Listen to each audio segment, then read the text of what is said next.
So you find a Pure Desire group, you start to take some steps. Well, I shouldn't say you found a group, you found the podcast. What did it look like to start taking steps out of that hole, and how was a Pure Desire group a part of that process?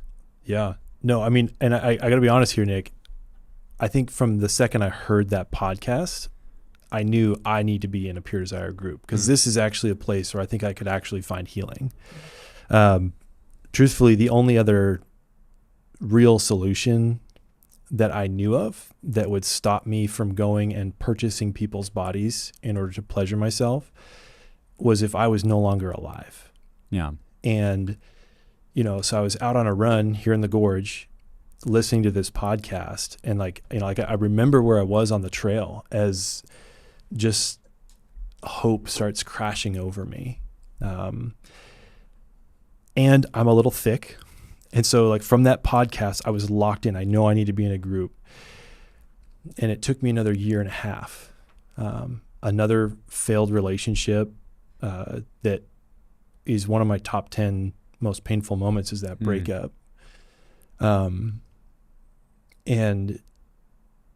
just the invitation to anyone who's listening of, it took me a year and a half to get into a group, knowing this is my number one priority already knowing in that life. Was the route to healing. Yeah, this is the route to healing, and I know this is what I need. And we still drag our feet. Still, I know what that still feels drag like. my feet.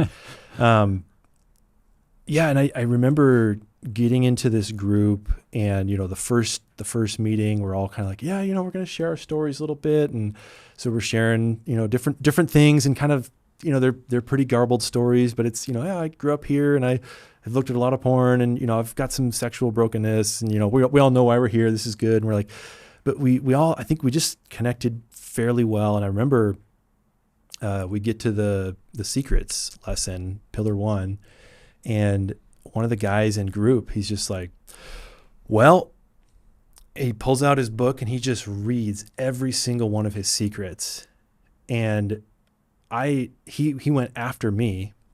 And I remember just sitting there frozen. I'm like, oh no, he just went and jumped in, and I went before him, so I can't go now. Yeah. And I was like everyone gets done. Meaning you didn't go there. You didn't go that deep. I didn't go there. I just shared 2 or 3 that were the safe secrets. Yeah, some safe ones, just kind of testing the waters. And man, he just jumps right in. Totally. And I was like, okay, guys, I gotta go again, and just pulled up that sheet, and again, feeling numb, but a little bit connected to my emotions, and just read those secrets off. And I think what group was for me is you have this homework time where you can go at whatever pace you want to go. And there's some places where, man, I'm going really quick because my brain's just going a million miles a minute. I'm writing really fast and I'm reading really fast. And there's other places where you just stop and you got to sit there and reread a line and marinate in it and think about your answer to a question. And I could just go at whatever pace I wanted, and then go really fast and go really slow, and just go back and forth.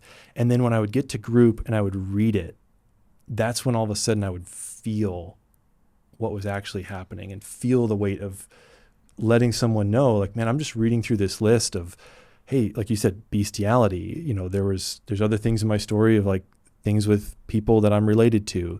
There's, just you just go purchasing, yeah, keep going down purchasing the list, sex, visiting sex clubs, going and looking at that genre of pornography. Yeah. I mean, you name the genre, I've probably been there at least once, and that's embarrassing. But then to show up in group, and every week, you say something new, you're like, oh, well, I gotta share that part of my story. Here we go. And the guys, in the most loving way possible, they just look at me, say, well, thanks for sharing. Like it's no big deal. And then we just move on to the next person. And that was so healing for me. It wasn't a dismissal of oh, we don't care about what you're saying. It was just this, yeah, me too. That's what we're here to deal with. Let's move on with the lesson. And that felt so freeing, and just every week just chipped away at an absolute mountain of shame that I was feeling. Yeah.